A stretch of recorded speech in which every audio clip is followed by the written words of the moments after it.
គាត់ក៏ប្រាប់ថាកូនគាត់ពេលដែលត្រឡប់មកពីផ្ទះវិញត្រឡប់មកពីដើរលេងវិញមកដល់ផ្ទះកូនគាត់និយាយថាគាត់អត់ឃ្លានបាយទេតែពេលហ្នឹងដើរឡើងទៅលើចុះមកដល់ក្រោមវិញក៏យកផ្លែឈើជានាងផ្ទះស៊ីរួចទៅអង្គុយនៅចក្រានបាយពេលដែលអង្គុយនៅចក្រានបាយកំពុងតែអង្គុយស្រាប់តែរត់មកខាងមុខផ្ទះរត់មកអោបឪ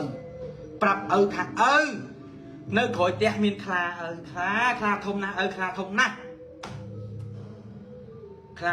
ឪខ្លាធំណាស់ធំណាស់ប៉ាខ្លាធំណាស់ប៉ា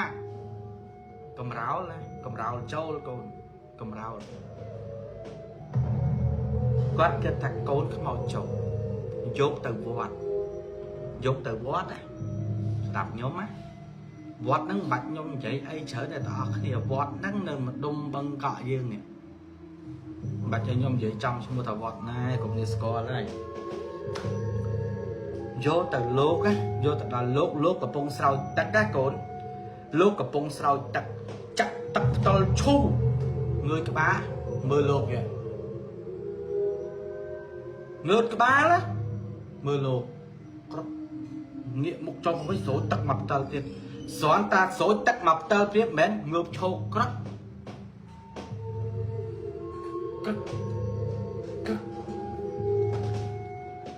នាងរបាំចូលខ្លួនរំមុខលោកមកកូនរំក្នុងវត្តបាន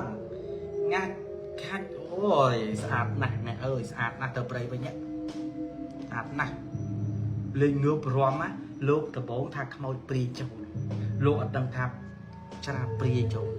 លោកអត់ដឹងថាច្រាបនៅក្នុងព្រៃវាមកលោកអត់ដឹងណាកូនលោកអត់ដឹងលោករំធម្មតាឃើញអាការៈខ្មោចចូលទាំងគេទាំងយើងមិនចាប់ឥឡូវបើសិនជាខ្មោចចូលយើងមិនចាប់ត្រូវទេគ្រាន់តែចាប់វាមិនចឹងចាប់កូនណាមកចាស់ថ្លៃកូនវាចាប់អាអ្នកចាប់កូនហ្នឹងណាវាចាប់អាអ្នកហ្នឹងវាចាប់ដៃបងវាទាញមកហឹងបោកកូនអាចជះសាត់ខ្វាតចេះដូចដៃកូនហ្នឹងកញ្ចក់ខ្លាចដូចដៃវាមានកញ្ចក់ដូចខ្លាចឹងកូនវាទាញបោកវាទាញមកកញ្ញប់បោកចេះទៅអាចជះសាត់ខ្វាតចេះដូចគេហែងសាច់ចឹងយល់ទេដល់ប្រាប់រឿងរ៉ាវទាំងអស់ម្នាក់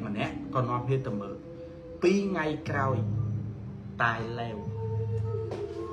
អាអ្នកដែលឃើញហ្នឹងអាក្បាលធំលឹកបាយตายแล้วកូនឈឺញាក់ស្លាប់បាត់អូនងាប់បិទភ្នែកអត់ចិត្តទៀតស្លាប់បិទភ្នែកអត់ចិត្តទេ